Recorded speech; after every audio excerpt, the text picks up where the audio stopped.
Ok.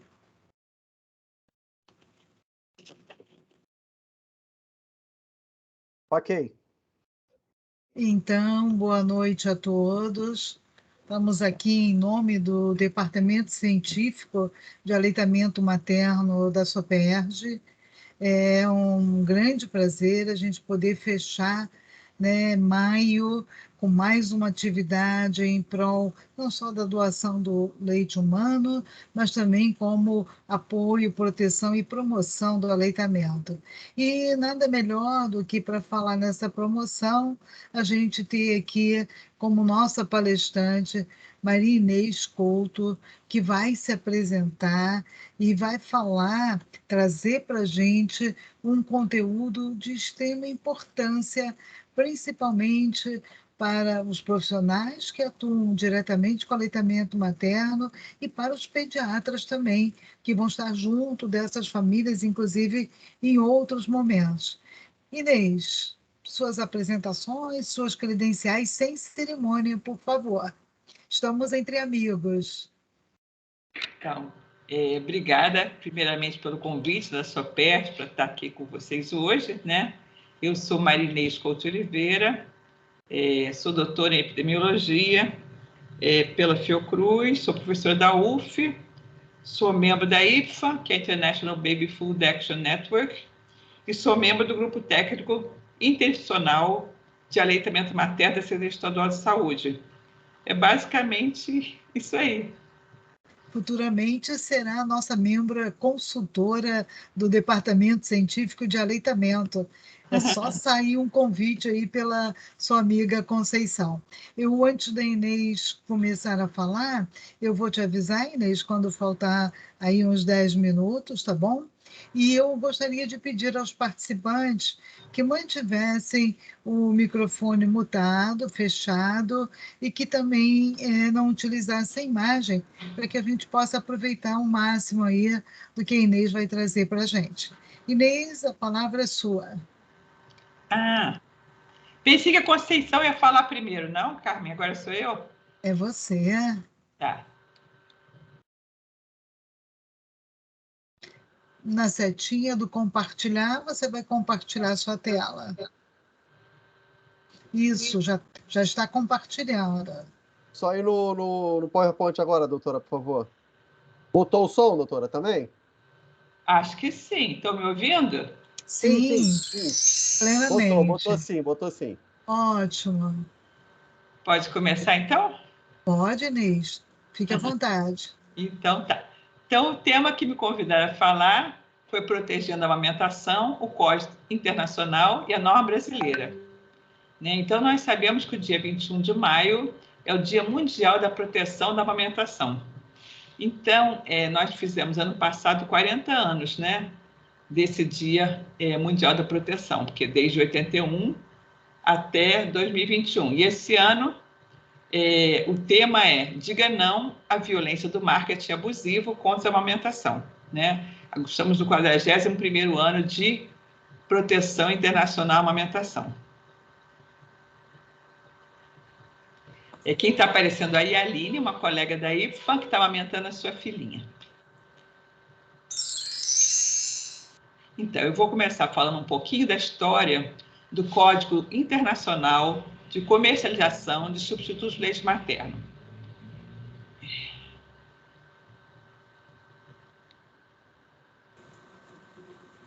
Então, falando um pouquinho da história, né? No início do século passado, com a Revolução Industrial, o que aconteceu? A indústria começou a produzir em larga escala leites infantis. E ela passou, então, a persuadir os médicos a trabalharem a seu favor, né? Então, a indústria financiava viagens e dava cursos sobre alimentação infantil, onde os médicos eram ensinados sobre horários de alimentação, medidas que deviam ser usadas para poder fornecer o leite às crianças, como esterilizar mamadeiras, etc. Né? Aqui tem imagens mostrando a Nestlé saudando novos pediatras. Né? Então, era todo um começo de uma história de persuasão dos médicos, principalmente pediatras, para poderem atuar a favor da indústria. Na década de 30, iniciou um marketing agressivo das indústrias de fórmulas infantis que começaram a levar à queda da prática da amamentação em todo o mundo.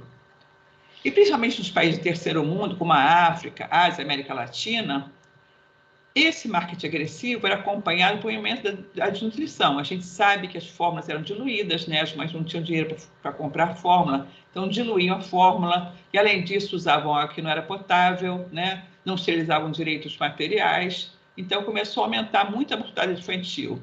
E isso começou a aparecer, né? Começou a ficar claro. A propaganda de fórmulas de outros alimentos infantis era frequente, tanto na mídia, como também havia doação desses produtos em hospitais e serviços de saúde, e até na LBA, né? Serviço de assistência. Então, tanto nos postos de saúde, como em hospitais, isso na década de 50, década de 60, né? Quando não existia código, a indústria começou a fazer um marketing muito agressivo, né? Então, elas usavam todo tipo de forma de marketing mesmo, de propaganda, né? Melhor alimentação para bebês do nosso tempo, né? Você pode acreditar no NAN, primeiro ano de amor, né? O Exame Care. Então, as propagandas eram assim, bem fortes, né? Bem agressivas. Até que a primeira denúncia aconteceu numa conferência do Rotary Club, que aconteceu em Singapura, onde uma pediatra, a doutora Cicely Williams, em 1939, ela falou, né, claramente nessa conferência que a propaganda enganosa de alimentos infantis deveria ser castigada com uma forma mais criminosa de sedução. E essas mortes infantis deveriam ser consideradas como assassinatos, né?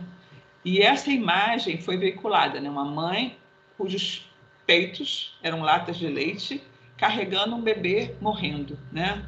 Milk and Murder. Então, essa imagem muito forte passou a ser veiculada pela doutora Cicely Williams. As décadas de 30, 40, 50 foram décadas muito fortes de declínio da amamentação em todo o mundo, né? Entre 46 e 55, a leite materna havia caído a metade nos Estados Unidos. Em 1967, apenas 25% dos bebês americanos eram amamentados. Em 1968, o Dr. Derek Jelliff, que era de um instituto chamado Food and Nutrition Institute, ele criou um termo que ficou muito famoso, chamado malnutrição comerciogênica, relacionando a publicidade de produtos para lactentes, a desnutrição e a mortalidade infantil. Então, essa imagem é muito interessante. A Nestlé, uma mulher veiculando uma mamadeira para uma criança pequena, do lado de uma lata de leite.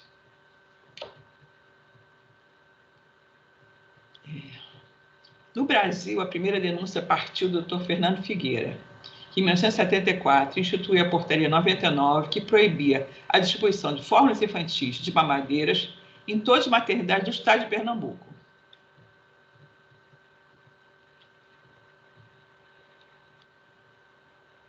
Em 1974, foi publicado um livro chamado The Baby Killer, de Mike Miller, né? E uma ONG suíça chamada Born Want traduziu esse livro para o alemão, passando a ser intitulado de Nestlé Mata Bebês.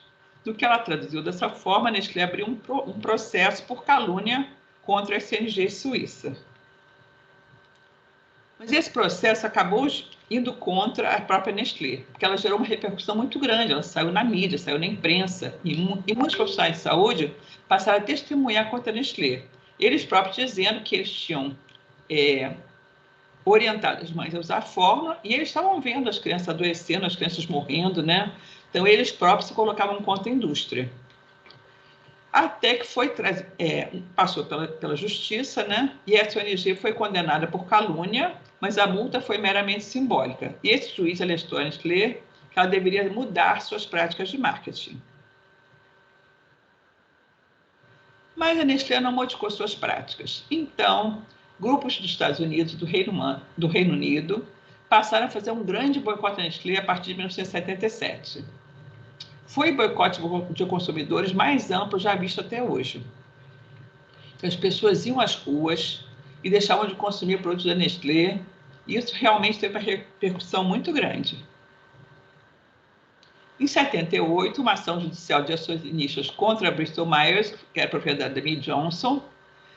A partir daí, essa empresa concordou em cessar toda a publicidade de leites infantis. E o Senado americano começou a debater a comercialização de fórmulas infantis em países de desenvolvimento, em uma série de audiências públicas que deram muita visibilidade ao tema.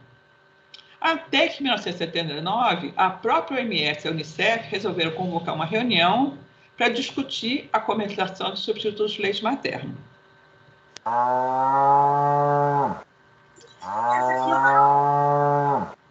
Então, o que são substitutos de leite materno? São produtos criados pela indústria de alimentos infantis, extremamente inferiores ao leite materno, mas que geram enormes lucros à empresa, né? Então, a indústria pega o leite da vaca feita para o bezerro e ela transforma esse leite em fórmulas infantis, né? Dizendo que é o melhor para o bebê. Essa reunião conjunta do OMS e do Unicef sobre a alimentação do lactente da criança pequena aconteceu em outubro de 79, reunindo 4 partes: governos de países, experts sobre alimentação infantil, a indústria e ONGs. E trouxe, então, uma série de recomendações e uma declaração, dizendo que práticas inadequadas de alimentação infantil são um problema do mundo em desenvolvimento e também do mundo desenvolvido, e que é responsabilidade da sociedade promover a amamentação e proteger gestantes e mães de qualquer influência que possa interrompê-la. Deveria existir um código internacional que regulasse a comercialização de fórmulas infantis e outros produtos usados como substitutos de leite materno, que devesse ser apoiado por países exportadores e importadores desses produtos e que seja cumprido por todos os fabricantes. Que não deve haver comercialização ou até disponibilidade de fórmulas infantis ou alimentos de mame em países, a menos que as práticas de comercialização estejam de acordo com essa legislação internacional. Foi nesse contexto que foi criada a IPFA, que é a International Baby Food Action Network, ou seja, uma rede internacional pela ação pela alimentação infantil. A IPFA foi fundada em Genebra, na sede da OMS, né, em 2 de outubro de 1979, por 6 ONGs internacionais, que se juntaram e formaram a IPFA. E a IPFA ajudou a elaborar o Código Internacional de Comercialização de Substitutos de Leite Materno. Esse código levou 18 meses para ser elaborado e acabou sendo adotado como recomendação em 21 de maio de 1981 pela Assembleia Mundial da Saúde. Com 118 países votando a favor, apenas um contra, que foi os Estados Unidos, e 3 países que se abstiveram. Esse código, então, passou a ser uma recomendação mundial. A Assembleia Mundial de Saúde de 1981 passou a declarar que a leite materna deve ser ativamente protegida e promovida em todos os países. Enfatiza a importância da adoção e do cumprimento do código enquanto requisito mínimo e conclama todos os Estados-membros a transformarem o código numa lei ou um regulamento nacional. Esse código ele é atualizado por resoluções posteriores da OMS. A OMS, a cada 2 anos, se reúne para discutir resoluções que vão aperfeiçoando o código. Então, algumas resoluções importantes, né? A primeira proibiu doações gratuitas de fórmulas infantis a hospitais. Em 86, aperfeiçoado em 92 e depois de 94. Declarar as fórmulas de segmento desnecessárias, em 86. Proibiram o patrocínio da indústria a profissionais de saúde, em 96, aperfeiçoando em 2005. Recomendar a duração ótima da alimentação exclusiva por 6 meses e, então, a introdução de alimentos complementares adequados. Isso em 2001, foi uma Assembleia Mundial da Saúde, o Brasil teve um papel muito importante nessa discussão, e também aperfeiçoado em 2005. Em 2002, foi criada a Estratégia Mundial de Alimentação do Lactente da Criança Pequena. Em 2005, não foram mais permitidas alegações de saúde em rótulos de fórmulas infantis, chamado Health Claims. Até que, em 1º de agosto de 91, foi escrita a Declaração de Inocente, onde diversos países se comprometeram a proteger, promover e apoiar a amamentação. Essa declaração trazia 4 objetivos claros: que todos os países deveriam criar um Comitê Nacional de Aleitamento Materno, que todos os países deveriam lutar pelos 10 passos para o sucesso da alimentação, implementando eles em todas as maternidades, que eles criassem uma ação pelo Código Internacional e pelas resoluções posteriores da OMS, e que fossem criadas leis para proteger o direito da mulher a amamentar, a mulher trabalhadora a amamentar. A IPFA, presente em 95 países, faz o monitoramento contínuo do Código Internacional. Então, ela mede o cumprimento do código por país e reporta a OMS. Então, essa revista chamada Breaking the Rules, ou Violando as Normas, né? Ela é publicada a cada 2 anos e ela traz como cada país está cumprindo essas normas e quais as violações mais frequentes. Então, aí tem o estado do código por país, né? Então, mostrando que em 32 países esse código é uma lei, né? Em 44 há provisões, uma parte da lei, né? Enquanto provisões. Em 18 países ela é uma política ou uma medida voluntária. Em 25 tem algumas provisões. Em 21 a soma de provisões voluntárias. Em 22 só é um rascunho, né? 17 está sendo estudada. Em 9 países nenhuma ação, e em 5 não há informação. Ou seja, agora mais da metade da população mundial vive em países onde a maioria das disposições do Código foram incorporadas ou como leis ou como políticas. O Código e as resoluções da OMS viraram instrumentos políticos mundiais, que foi uma coisa muito importante. O Brasil é um dos 32 países que implementou o Código integralmente, sob a forma de lei. Então, esses países que estão em cor de rosa-choque, como o Brasil, como a Índia, como alguns países africanos, são os países onde a código é uma lei. Esses países que estão escuros, não, como Estados Unidos, Canadá, não tem nenhuma medida legal. Eles nunca aceitaram jamais o código. E em países que estão rosa claro, são países que estão em processo. E por que esse código é muito importante? A gente sabe que diversos fatores influenciam a mudança dos padrões de alimentação no mundo, né? Então, por exemplo, serviço de saúde, quando a gente começa a medicalizar o nascimento, né? Torna mais difícil, né? Então, como que a gente consegue se contrapor isso? Reforçando a cultura da pró-amamentação, tornando a IAC uma realidade nas maternidades, né? Os 10 passos para o sucesso da amamentação. Uma outra questão, são profissionais de saúde com uma formação baseada mais no uso de fórmula do que a amamentação. A gente sabe que antigamente a quantidade de horas dedicadas ao pediatra, ao nutricionista, aprender como preparar uma fórmula, era muito superior à quantidade de horas dedicadas ao ensino da alimentação. Então, a capacitação dos profissionais de saúde é muito importante, né? Outra questão...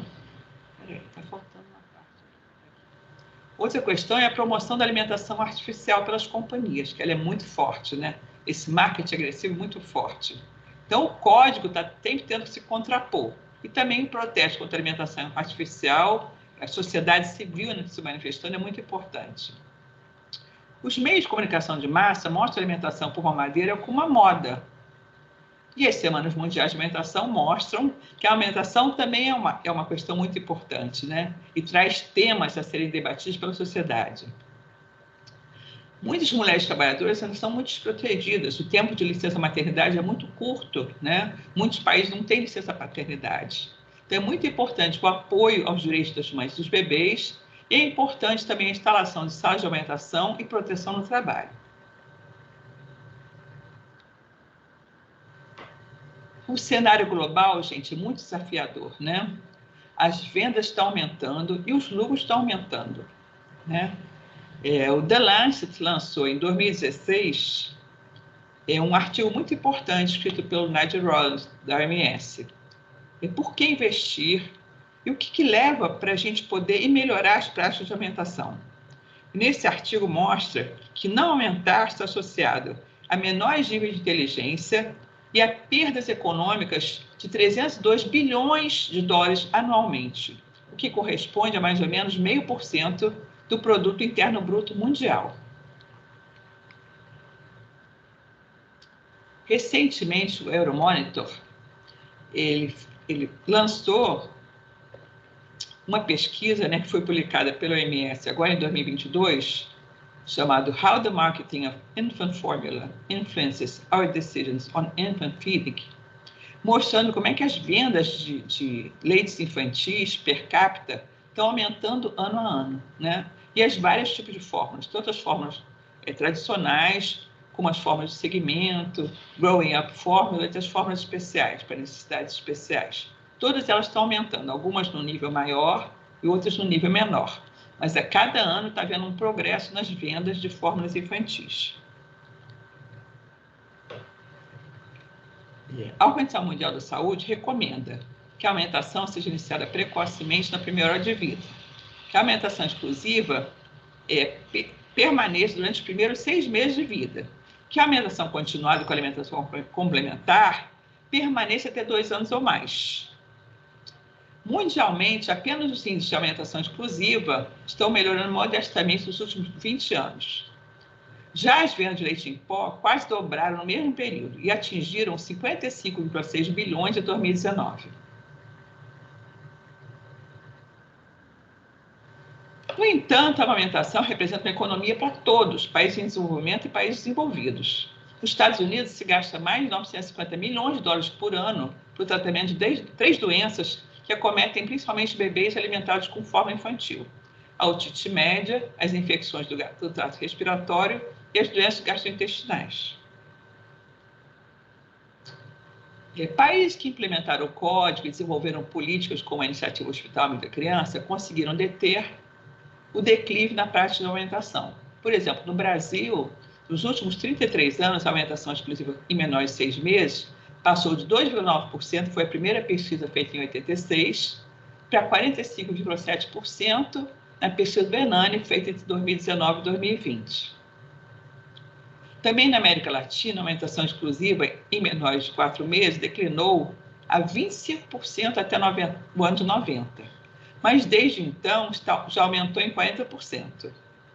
Então, alguns países conseguem se contrapor a essas vendas e a esse marketing da indústria, mas são países que têm que ter políticas fortes e que têm que ter o código implementado enquanto uma lei.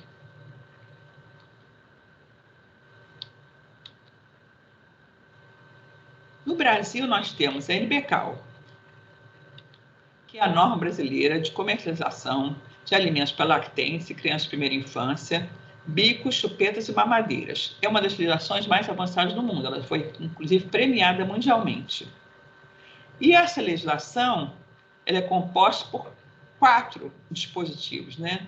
A Lei 11.275, de 2006, o Decreto 9.579, de 2018, que regulamentou essa lei, e as 2 resoluções da Anvisa, de 221, que é relativa a bicos de chupetas e mamadeiras, e a 222, que é relativa a alimentos. No entanto, apesar do Brasil ter uma das legislações mais avançadas do mundo, nem sempre ela é cumprida, né? Segundo a NBCAL, é vedada qualquer promoção comercial em qualquer meio de comunicação de fórmulas infantis para lactentes, são as fórmulas para menores de 6 meses, fórmulas infantis de segmento para lactentes, que são de 6 meses até 1 ano, as fórmulas nutrientes para recém-nascidos de alto risco, aquele FM95, as mamadeiras, bicos e chupetas.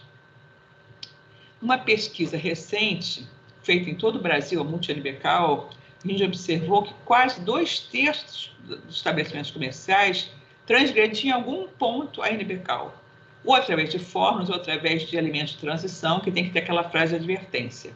E cerca de 20% dos estabelecimentos comerciais tinham propaganda de fórmulas infantis ou de mamadeiras e bicos de chupetas. Ou seja, a legislação é forte, mas a fiscalização dessa legislação ainda é bastante falha. A NBCAL também inverte sobre patrocínios. Patrocínios financeiros ou materiais somente devem ser concedidos a entidades científicas de ensino e pesquisa ou associativas de pediatras e nutricionistas que sejam reconhecidas nacionalmente. Esse é o artigo 8º da NBCAL.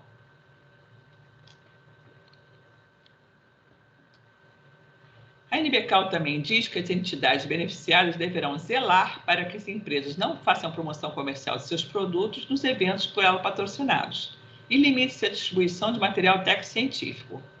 No entanto, quem já foi em congressos, né, de pediatria, de neonatologia, de nutrição, pode observar que não é bem isso que acontece, né? A gente vê propaganda descarada da indústria, né? Stands enormes da Nestlé, stands enormes da Danone, da Mead Johnson, né? E acabam seduzindo, a gente nem percebe, mas acabam nos seduzindo. A NBCal veda qualquer tipo de patrocínio a pessoas físicas. Pesquisa recente em 5 regiões brasileiras, também pela Multi-NBCal, encontrou que metade dos pediatras nutricionistas entrevistados que tinham participado de congressos tinha recebido patrocínio pessoal nesses eventos, com material de escritório, 49,5%, uma refeição, uma festa grátis, um brinde, o pagamento da própria inscrição do congresso ou mesmo passagem para congressos, né? Por isso que conhecer a NBCal é fundamental, né? Como a indústria é muito sedutora, né? Como ela realmente envolve os profissionais de saúde, muitas vezes o profissional de saúde recebe um brinde sem nem pensar, né? Recebeu aquele ursinho, recebeu uma canetinha, né? Recebeu uma sacolinha da Nestlé, e ele acha isso natural. Por quê? Porque às vezes não relaciona esse NBCal. Mas quando ele recebe uma sacolinha de Nestlé, quando ele recebe uma canetinha, quando ele recebe um ursinho, quando ele recebe um brindezinho, ele está também infringindo a NBCal, né? Então, é muito importante que todos os profissionais de saúde, pediatras, nutricionistas, todos, né, conheçam. Por exemplo, a indústria só pode fornecer uma amostra grátis de uma forma quando ela lança o produto, né? Nessa mesma pesquisa, a gente encontrou profissionais que não eram pediatras nutricionistas recebendo essa amostra grátis, enfermeiros recebendo a amostra grátis, fonoaudiólogos recebendo a amostra grátis. Isso é totalmente proibido. Então, todo profissional de saúde deve conhecer a NBCal. Mas a gente sabe que o principal alvo da indústria são pediatras e nutricionistas. Esses devem conhecer mais do que nunca, porque eles realmente são o foco da indústria. E quem mais a indústria se preocupa em seduzir, porque são eles que prescrevem, são eles que chegam às mães orientando o consumo de formas infantis. E a gente sabe também de novas técnicas de marketing, né? Nesse mundo digital que a gente está hoje, principalmente com a pandemia, foram criadas técnicas de marketing assim impressionantes, né? A gente fez nessa Multi-NBCal grupos focais com mães. Aqui é um grupo focal feito na Rocinha, onde a gente botou vários produtos que competem com a amamentação, e a gente perguntava para as mães como é que elas lidavam com esses produtos, né? Quem orientava o seu uso, quem fazia propaganda, né, desse produto. E elas perceberam que elas próprias faziam propaganda. Tinha mãe que, quando viam uma oferta de um produto desse numa farmácia, elas fotografavam o produto e mandavam pelo Zap para as amigas. Então, isso é uma forma, por exemplo, tem indústrias que chegam a blogs de mães, né? Inclusive financiam blogs de mães. Olha esse blog aqui. Pergunte à pediatra de sua filha qual a opinião dela. E bota uma criancinha com uma latinha de leite ninho, ou uma criancinha com uma mamadeirinha de leite infantil, e fala que em casa deu certo. Quer dizer, é a indústria usando o blog materno, é a indústria usando o pediatra para chegar aquele produto ao uso das mães. Então, é muito importante que nós, profissionais de saúde, que nós, mães, né, abramos o nosso olho, porque a gente está sendo cooptado pela indústria, né? O que a gente está ganhando com isso? Tão pouco, às vezes uma canetinha. O que é uma canetinha? Não é nada, né? O que a gente quer ver é essa criança feliz, o que a gente quer ver é essa criança saudável. E a gente sabe que esse produto aqui não leva essa criança a ficar saudável. Então, é muito importante a gente pensar.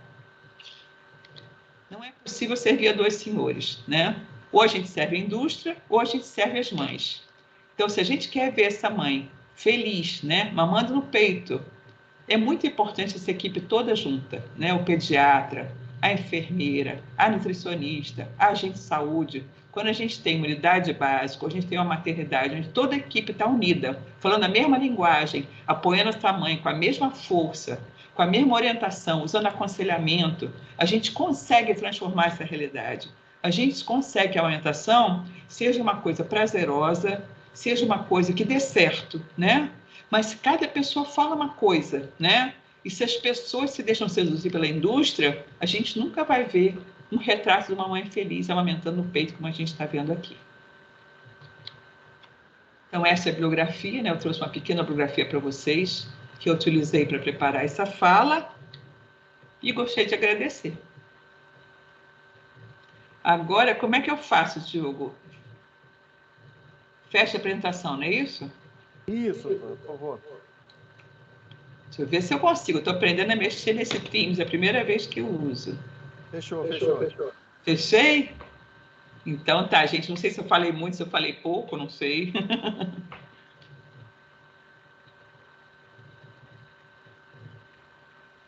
Foi ótimo.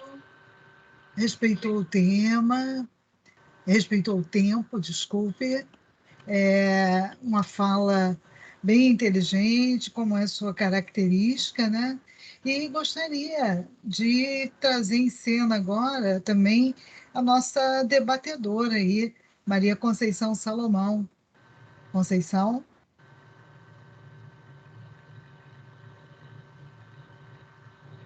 Diego, Conceição está na sala? Não, já estou aparecendo.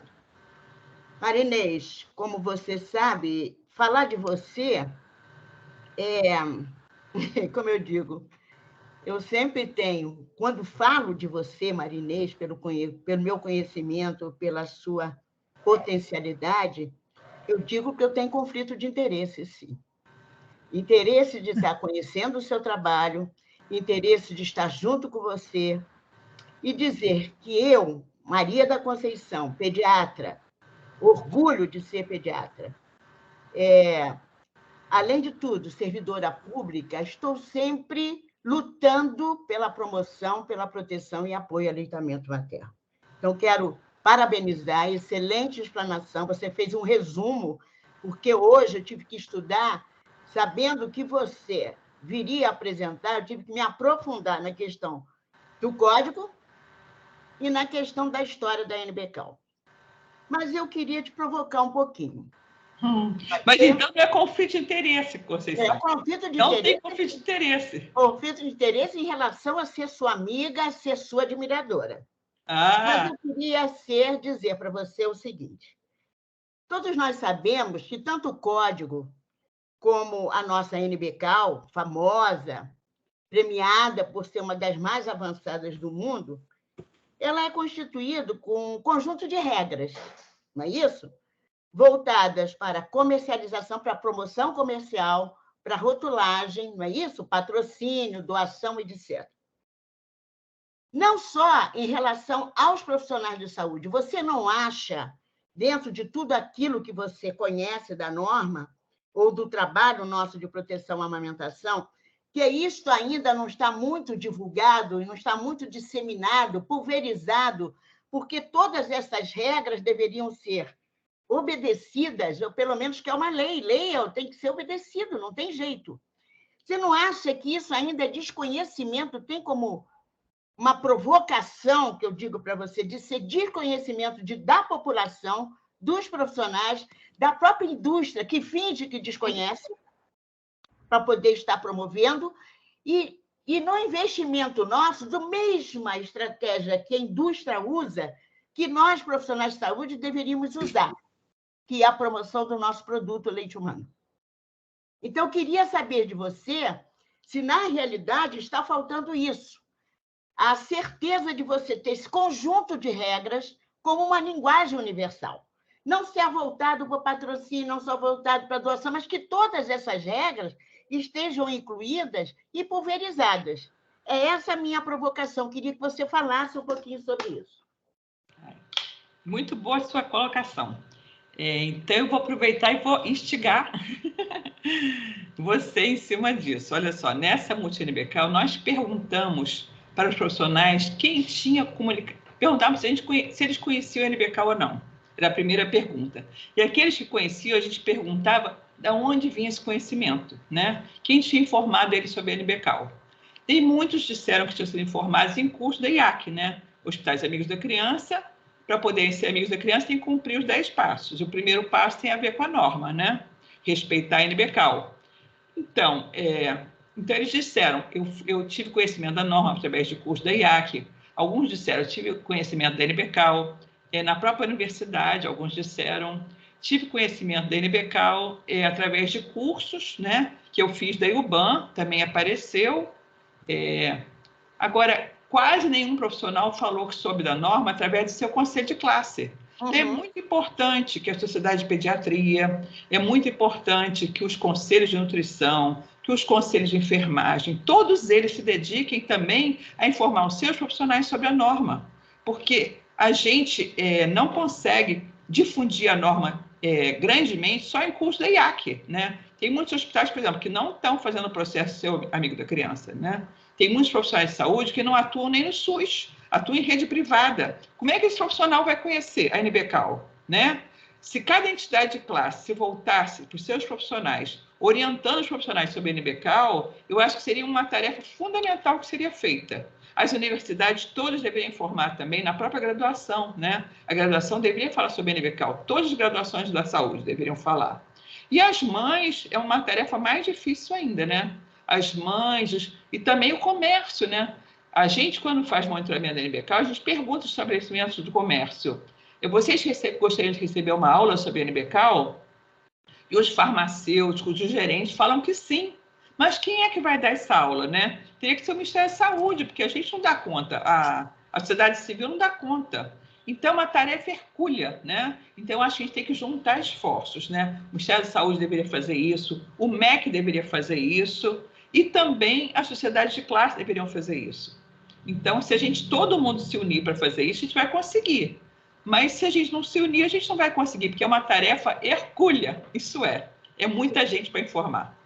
Sim, isso mesmo, eu concordo plenamente com a sua exposição, mas ainda vou te provocar.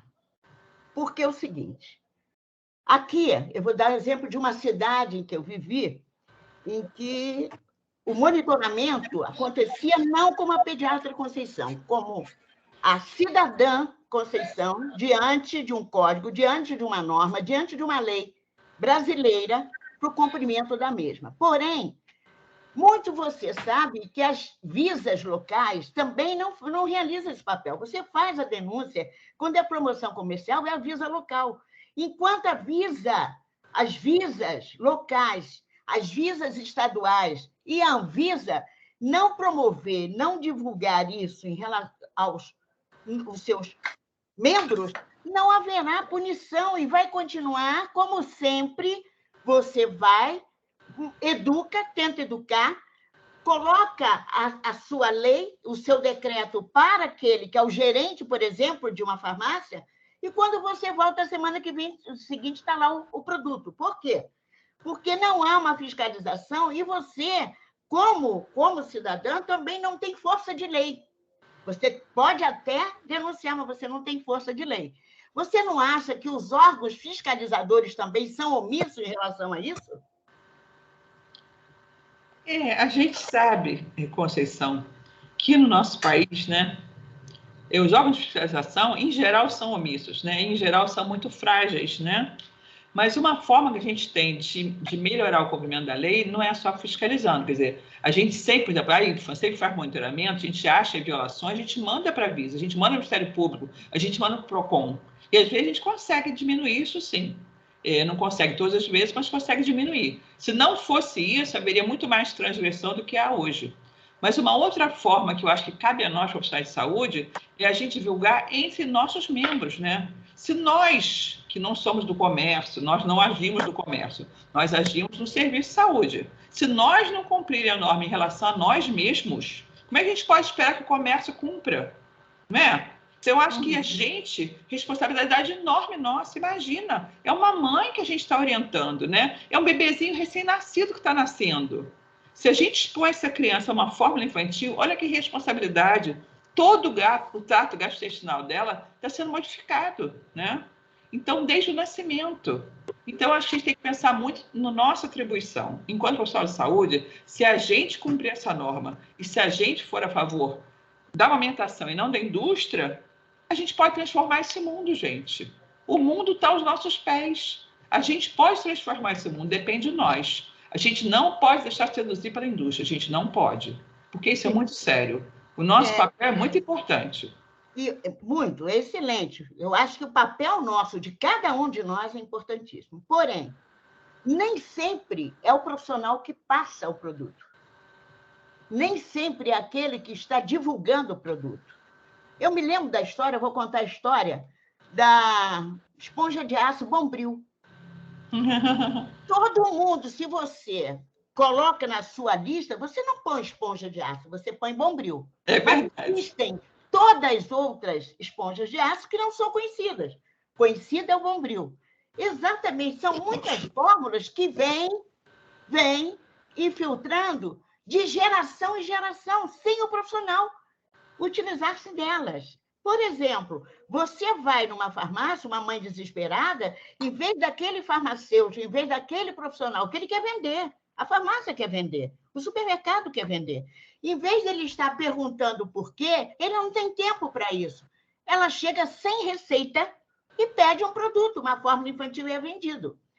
Então, a minha preocupação é esse. Não é só o profissional, é também responsável por estar utilizando, e eu acredito que esse profissional hoje ele tem muito mais conhecimento sobre o nosso produto, o leite humano, que tinha na década de 70, você sabe disso.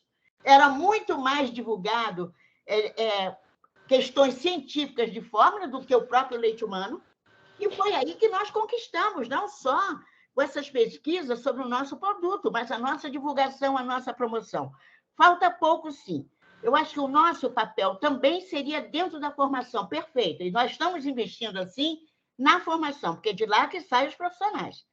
E dentro, você vê que a nossa sociedade, a SOPERJ, pelo menos, está interessada e está divulgando isso para os pediatras. Isso é uma forma. Essa live que nós estamos realizando agora é um momento único para a gente de estar divulgando para os pediatras, que às vezes não conhecem essa norma. Então, eu ainda digo o seguinte, se não houver, Marinês, concordo plenamente, se uma ação conjunta com todas essas regras de conhecimento, eu me lembro, Marinês, que o Código de Defesa do Consumidor está no bolso. Tem gente que anda com ela no bolso. A nossa lei, o nosso decreto não está no bolso. A gente também deveria estar divulgando, não só informando, educando, mas com aquele código, com aquela lei dentro do seu bolso, para você ver qual é a infração. E muitas vezes desconhece. Para entregar, seria gratuito? Não sei quem que poderia estar colocando essa nossa... A gente tenta, vai no mercado ver que a infração, você passa. Lei Federal 11.265. Dá para o gerente, dá o decreto.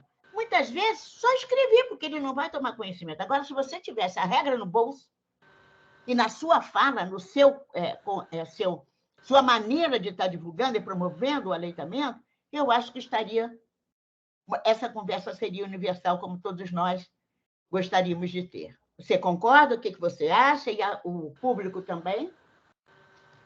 Ô, Conceição, eu concordo, sim. Mas eu te digo uma coisa, com todo o meu coração aberto, eu sei que a grande maioria dos pediatras é a favor da amamentação. Eu sei que o Comitê de Aleitamento Materno da SOPERJ é um comitê maravilhoso, né? A Carmelisa é uma pessoa fantástica, a Conceição é uma pessoa fantástica, são pessoas que eu admiro muito, sempre admirei muito, Zé Vicente, são pessoas que estão no meu coração, né? Mas existe um artigo publicado recentemente pelo Lawrence Grumerström, que vocês sabem, é o representante pela amamentação da OMS. E uma das coisas que o Larry escreveu é a responsabilidade das sociedades de pediatria mundiais, não só do Brasil, né? Como é que sociedades de pediatria até hoje aceitam patrocínio da Nestlé? Isso é uma coisa inadmissível, Conceição. Entendeu? Isso não acontece só no Brasil, não. Isso acontece em várias partes do mundo. Então, quando uma sociedade aceita patrocínio da Nestlé para financiar material, divulgação, material técnico-científico, ela está, de alguma maneira, se miscuindo com a indústria, entendeu?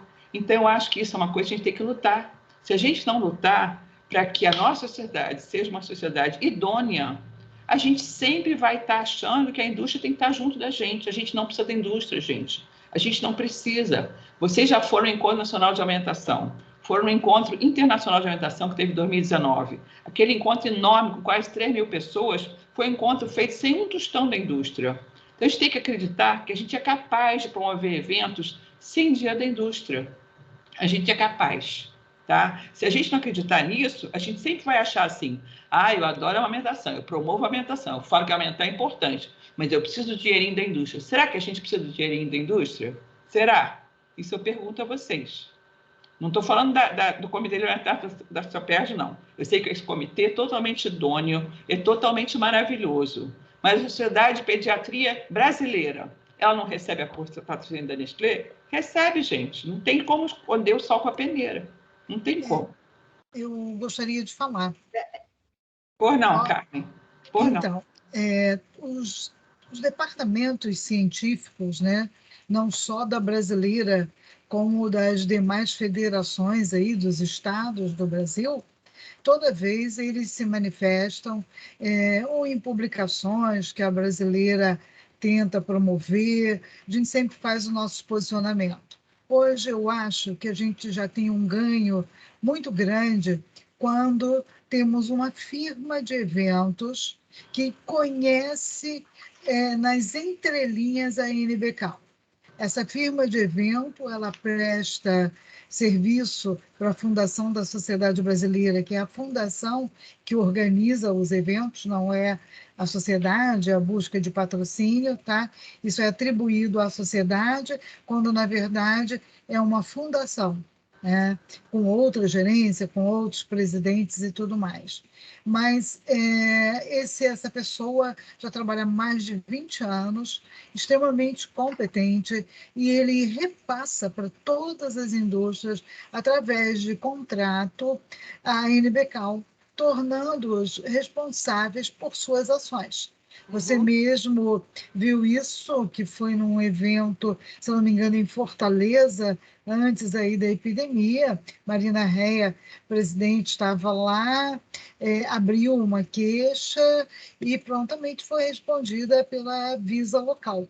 Mas a gente sabe também que o patrocínio ele é permitido desde que a empresa não exponha seu produto ou não forneça material específico do seu produto, né? E assim, como você bem falou, nós somos pediatras de carteirinha, somos pediatras. Eu, quando me formei, eu tinha capacidade de perder paciente, porque era década de 80, eu estava sentado esperando um paciente, eu queria aleitar, a mãe não, e eu acabava perdendo esse paciente. Eu não respeitava o desejo dela, porque aquilo me revoltava, né? O desejo era de todas, de não aleitar, porque a mídia estava muito forte, estava muito presente na década de 80. Eu acho que tudo que a gente lucrou, tudo que a gente conquistou, foi com o esforço pessoal de cada um de nós. Eu, por exemplo, eu não bati a minha porta para um representante da Nestlé na época que eles visitavam um consultório. Eu simplesmente, educadamente, ouvia o que ele tinha para dizer, mas eu tinha o meu discernimento. Eu sabia o que eu queria conduzir, como eu queria conduzir. Eu acho que todos nós temos essa maturidade. Eu vou dizer para vocês que nós temos aqui na sala e tivemos já um auge de 50 pessoas, e as pessoas que estão aqui são as sensibilizadas, são as que já conhecem a NBK, as que já vieram aqui para adquirir um pouco mais de conteúdo na NBK, e saímos daqui com uma responsabilidade ainda maior, com a responsabilidade de divulgação e de grandes vigias da NBK, sim, porque não é só a Visa, todos nós somos vigia da NBK. Eu moro em cima de uma farmácia Pacheco e o gerente já me dá bom dia, boa tarde, toda vez que eu adentro dentro da farmácia. E ele me diz, doutora, está tudo certo. Por quê? Ele sabe que tem uma vigilância sobre ele, e ele conhece a NBK. As indústrias, né, as farmácias, elas não desconhecem, elas conhecem. Pode ser que um mercadinho do interior, alguma área dessa, desconheça, mas aí está o nosso papel educativo, né? De chegar lá e pedir. Muito bem, eu acho que era um esclarecimento que eu tinha vontade de fazer em nome aí do DECAN e da sociedade. Conceição? Não, é verdade, Carmen, a gente tem avançado, graças a Deus. Então, esses avanços a gente tem que comemorar. Realmente, da década de 70, década de 80, a gente melhorou muito, né? A gente melhorou muito, acho que as pessoas ficaram muito mais conscientes, isso é muito importante, né? Mas a indústria continua também no seu papel, né? E as formas de persuasão são cada vez mais fortes. Hoje em dia, esse negócio de blog, né? Site, é uma loucura. Elas chegam por dentro da nossa casa, né? Não precisa nem de ir na farmácia, por dentro da nossa casa, no nosso computador. Elas tentam nos envolver por dentro da nossa casa. Isso é muito sério. Então, se a gente não abrir o olho, a gente está vendo coisas que a gente não quer ver, porque eles estão começando a entrar de formas que a gente não estava acostumada. Então, isso é importante alertar, sim, né? A gente tem que abrir o olho, porque a indústria está tentando criar estratégias novas. E essas estratégias chegam aos profissionais, às mães. Isso é seríssimo. Uma coisa, Marina, eu queria terminar dizendo que realmente o nosso código fala na seção 2 sobre o patrocínio, que é permitido o patrocínio, sim, para eventos científicos, e desde que não faça propaganda dos seus produtos. E a gente tem procurado, eu acho que a nossa sociedade tem cobrado isso, porque a sociedade tem seus membros. Seus membros são responsáveis pela sua sociedade. E se eles fizerem um trabalho de vigília e monitoramento, mesmo que tenha o patrocínio da indústria, do evento, mas não que permita a sua propaganda dos seus produtos. Então, é isso que é o nosso papel. E como a Nicole, adoro a Nicole quando ela diz, conhecimento, informação sem educação não existe. Aliás, educação sem informação não existe. O que nós temos que fazer? Estudar. Estudar e estudar o nosso código. Enquanto não houver essa divulgação da nossa lei federal, como foi premiada como uma das mais avançadas do mundo, nada, já conquistamos bastante. Está aí o nosso patamar agora de prevalência do aleitamento materno em relação a 86. Como evoluímos? Ainda é pouco, mas vamos chegar lá. Graças ao trabalho de formiguinha de todos nós, de cada um de nós. Esse que é o nosso papel. Cada um fazendo o seu papel, nós vamos chegar a 70% em 2030 de prevalência do aleitamento materno, com a indústria correndo atrás de qual foi o nosso trabalho de divulgação, de estratégia, de marketing para que isso aconteça. E acontece com a nossa promoção, com a nossa proteção e apoio ao aleitamento. Sem promoção, sem proteção e sem apoio, não vamos conseguir avançar. Essa é a minha palavra final. Muito obrigada, Marinês.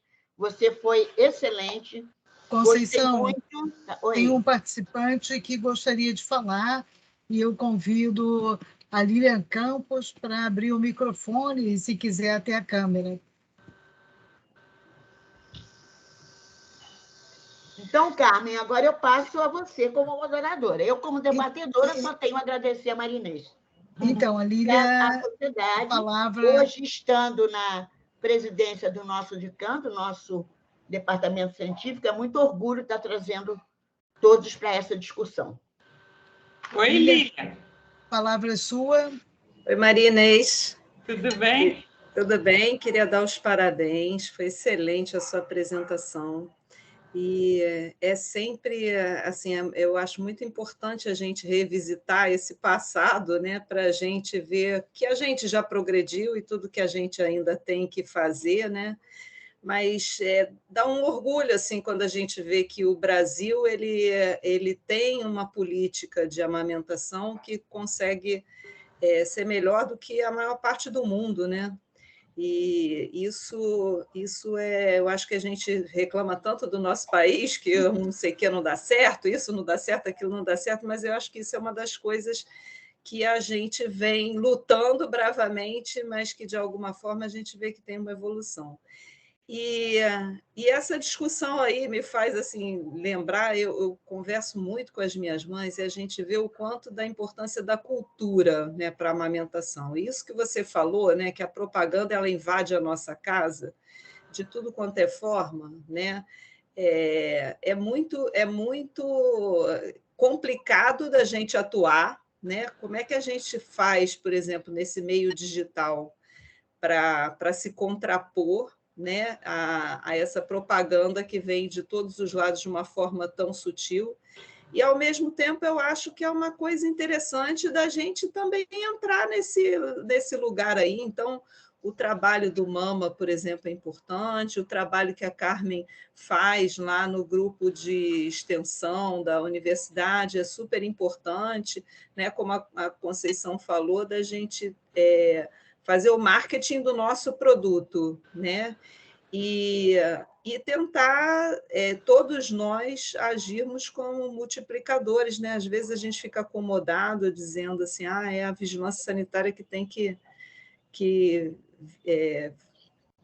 denunciar isso, né? Que é importante, é responsável por fiscalizar, mas a gente pode ajudar a vigilância sanitária ligando e denunciando, né? Então, eu acho que queria te dar parabéns pela palestra, pelo seu trabalho, que a gente conhece, sabe que você é uma militante ferrenha, né, em prol da amamentação e apaixonada. Eu acho que para a gente conseguir chegar aí no coração das mulheres, a gente tem que agir de uma forma apaixonada pelo aleitamento, porque eu vejo que muitas são facilmente levadas por outras facilidades, né? Às vezes optam pela facilidade, ao passo que se tivesse alguém que conseguisse chegar lá e sensibilizar elas para aquilo, para a amamentação, eu acho que talvez seja mais importante do que a informação, dela saber como é que faz, pega.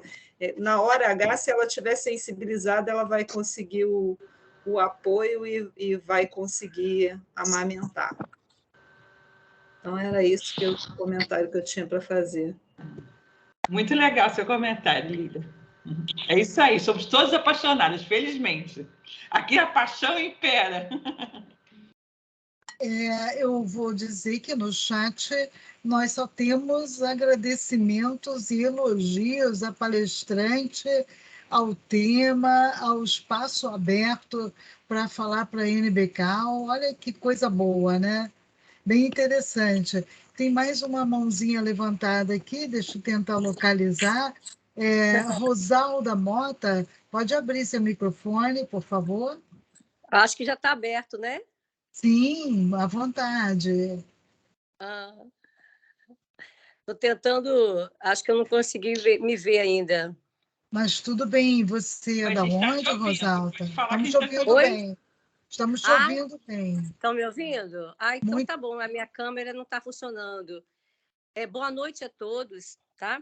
Boa noite. A Conceição eu já conheço há bastante tempo, a Carmen, Lúcia e a Miriam, Márcia, né? Conhecendo hoje, muito bom, gostei bastante disso, é importante realmente que a gente saiba cada vez mais.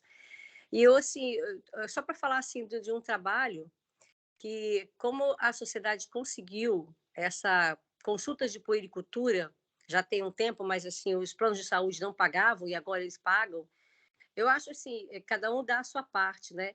Eu estou tentando trazer para minha cidade a conscientização de que a primeira consulta da gestante se faça no terceiro trimestre de gravidez, para que a gente já possa, ali, começar a plantar essa sementinha. Eu faço consultório e, assim, é muito comum, mas isso é comum demais, você atender a criança com dias e já vir da maternidade onde ela nasceu, passado por um pediatra amigo, né, colega nosso, tá aqui, se você não conseguir, está no verso aqui a complementação. Então, a leitura que a mãe faz desse gesto é o seguinte, tudo bem, eu vou tentar, se não conseguir, eu já sei, o médico passou isso. Então, é uma coisa extremamente complicada. No momento, eu acho que cada um dá a sua contribuição. A minha contribuição no momento é tentar trabalhar aqui na minha cidade, sensibilizar as gestantes para que essa consulta do pré-natal, já no terceiro trimestre, eu possa plantar essa sementinha. Porque tá complicado. No dia 14, eu tive assim, um prazer muito grande, que já era um sonho meu há muito tempo, mas eu consegui realizar o primeiro encontro de gestantes na minha cidade, para falarmos sobre toda a amamentação, mostrar para elas isso. Então, eu acho que cada um vai fazendo a sua parte, né? Dentro do que pode. Qual é a sua cidade, Márcia? Isso, eu ia perguntar. Qual? Eu sou Rosalda. Magé, perto de Teresópolis. Magé. Legal, legal. Estamos bem próximo e você pode usar e abusar o departamento científico da SOPERJ também, tá? Se você precisar ajuda, você pode solicitar, pode mandar e-mail para a SOPERJ, tá bom? Você fica à vontade aí, a gente pode somar forças também, tá bom? Que bom! Ainda que mais bom que o saber. caminho da Casa da Conceição, ela não vai se incomodar, nem eu. Né? E a Lília também, vou colocar a Lília que sobe para dar aula lá em Teresópolis também. Aí você já tem 3 batalhadoras que podem te ajudar em algum momento que você precise. Que bom, Rosaldo, obrigada aí pelo seu Obrigada testemunho. você, querida. E você Obrigada. trouxe realmente um tema que a gente vem trabalhando, que é a consulta do pré-natal pediátrico a partir de 34 semanas. É um espaço extremamente fértil, né? É uma consulta diferente. Eu me preocupo quando o pediatra diz: essa consulta é fácil, é rapidinho. Não, muito pelo contrário. Não. É uma consulta de mais de 1 hora, na qual você vai trabalhar com escuta, com a demanda da família, né? E você vai ter a oportunidade de sensibilizar e até de orientar, educar, tranquilizar essa família, né? Que bom, Rosalda, legal. Vamos guardar seu nome aqui e use e abuse a gente lá na sociedade, tá bom? Tá ótimo. Obrigada, então, pela abertura, Carmen. Vou precisar, sim. Obrigada, viu? E Vanessa também quer falar, não é isso, Vanessa? Vanessa Viana, pode abrir seu microfone? Oi, professora, eu queria muito elogiar o encontro, assim, foi maravilhoso. Desculpe, eu entrei um pouquinho depois que eu estava dando jantar ao meu filho. E realmente, assim, essa indústria... Eu queria até mostrar uma foto, não sei se as doutoras conhecem. É uma mãe amamentando o bebê, aí ela fazendo com a mão, assim, aí tentando empurrar uma mamadeira nela. Eu vou depois ver se eu acho essa foto para até botar no nosso grupo, porque essa foto, assim... é maravilhosa. Eu sei que eu passei por isso, assim, graças a Deus, assim, desde que o Matheus nasceu, foi até uma sorte, que eu sempre tive um bico muito grande, meu peito, apesar de ser pequeno, sempre tive um bico muito grande, então ele já veio, já mamou logo, mas minha sogra ficava, você tem que dar chupeta, tem que dar mamadeira, tem que dar não sei o quê. Eu falei, não, e quando ele teve que tomar água, eu dava no copinho, assim, naquele copinho de plástico.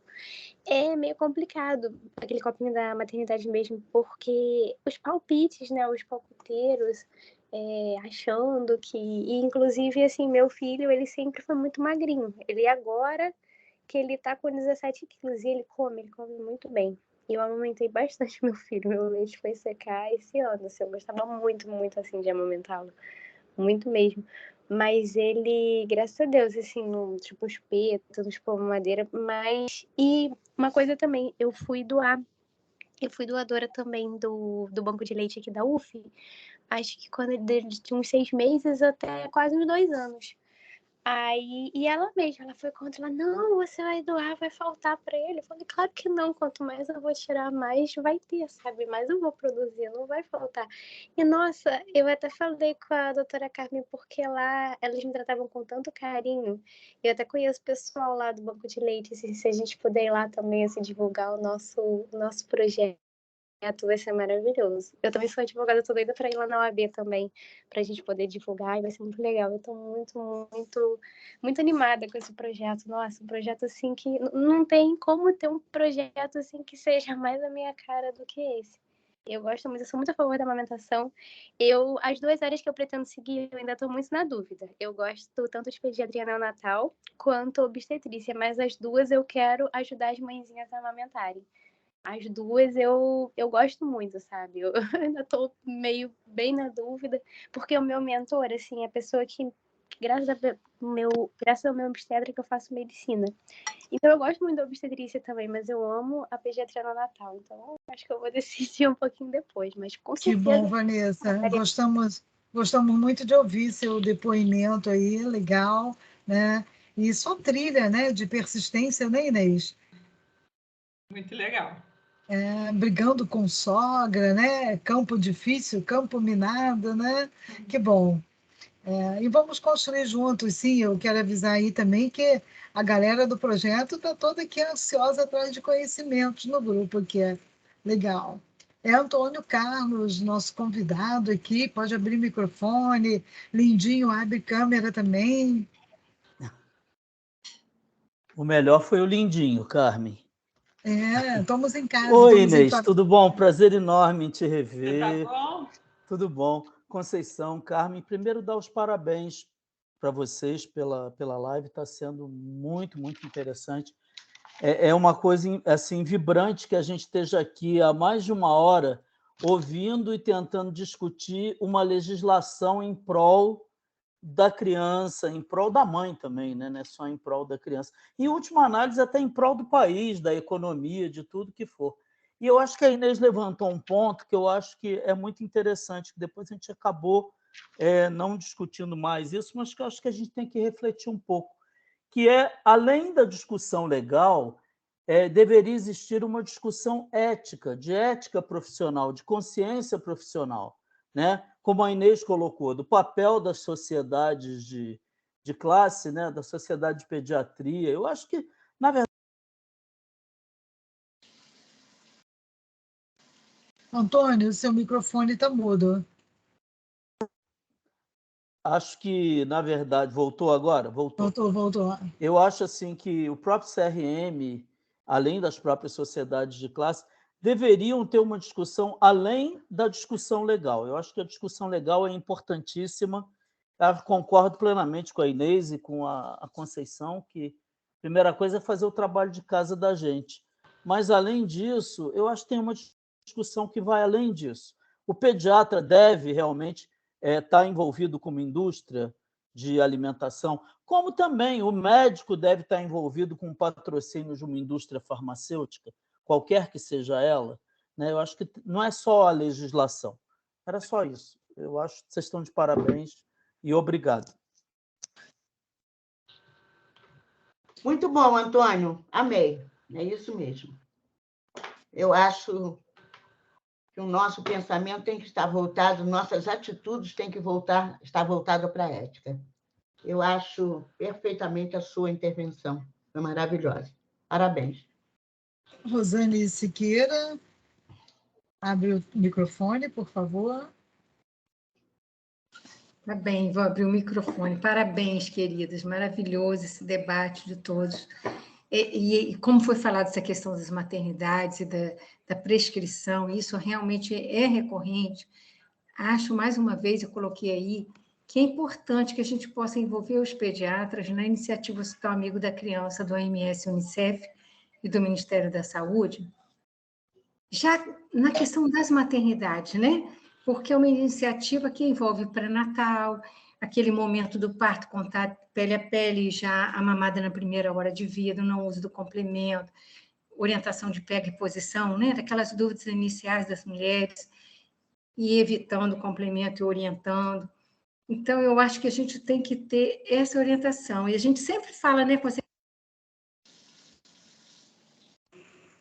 E ficou muda, Rosane. Caiu o seu som, Rosane. Balancei a mão aqui, desculpe. De como a gente pode até pensar em promover pela SOPERJ um curso da IAC, né? Da Iniciativa Hospital Amigo da Criança, para os pediatras da SOPERJ, porque a gente tem promovido, e muitas vezes, pela Secretaria Estadual, muitos profissionais vêm, mas o pediatra acaba vindo pouco. E ele não pode estar fora, como a gente está vendo aqui, dessa discussão, está envolvido como um membro desse time e dessa luta que é de todos nós.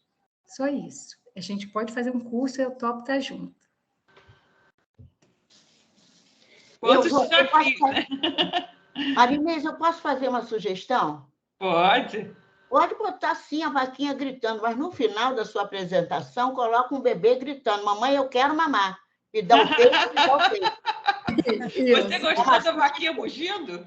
Tem gente que esquece que a fórmula vem da leite da vaca, por isso eu boto a vaquinha mugindo. No finalzinho, coloca um bebê dizendo que eu quero mamar, mamãe me dá o peito, tá bom? Tá bom.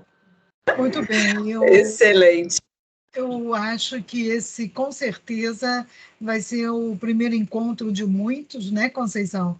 Acho Sim. que a gente, em função das nossas reuniões serem online e são mensais, a gente pode amadurecer a ideia de ter a cada reunião um espaço científico aberto ao público e isso se tornar uma tradição.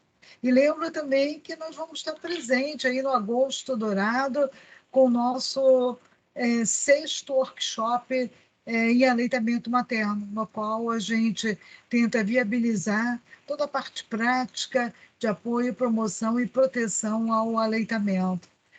Conceição, palavra de encerramento são suas, só agradecimento a Inês pelo seu conhecimento, pela sua disponibilidade. Muito obrigada, em nome aí da SOPERJ, do DECAM, e meu nome mesmo. Conceição? Eu só quero complementar dizendo que eu continuo com conflito de interesse entre mim e Marinês, tá bom? Com todo o seu conhecimento, quem sabe da minha participação desse conhecimento. Parabéns, muito obrigada a todos presentes. E quem sabe outros que não conseguiram entrar, tem várias pessoas me dizendo que não conseguiram entrar, não sei por quê, mas está gravado, e essa gravação... Diego, vai ser disponibilizada a gravação ou só para a SOPERJ? Diego? Será que o Diego está ouvindo? Eu acho que a gente consegue depois assistir, disponibilizando o link em alguns grupos, né? Isso depois a gente pode ver como DECAM, né? Tem Muito muitas bem. Não sei se você recebeu várias pessoas dizendo que, inclusive a Bilene, que não conseguiu entrar. Então, vamos porque ver. quando não consegue entrar no link, é só colar o link na web. Faltou essa informação, né? Mas está ótimo. Eu acho que a gente atingiu o nosso objetivo. Com certeza. Né? Muito bem, parabéns aí, muito obrigada. Obrigada. Marinês, um beijo. Olha, então eu que agradeço o convite, foi um prazer enorme estar com vocês, meus queridos, que eu tenho muita saudade. Legal, legal. E agradeço aí a quem ficou com a gente até esse horário, né? Espero que tenham dúvidas e que podem enviar essas dúvidas por e-mail para a Sociedade de Pediatria, que a gente vai ter prazer aí de, se não souber responder, ir atrás dos consultores como a Inês Couto aí para responder, ok? Um abraço em todos, a gente dá como encerrada a nossa atividade. Obrigada, boa noite a todos. Doutores, boa noite a a disponível todos. depois, tá, Boa doutores? noite. Eu vou passar depois no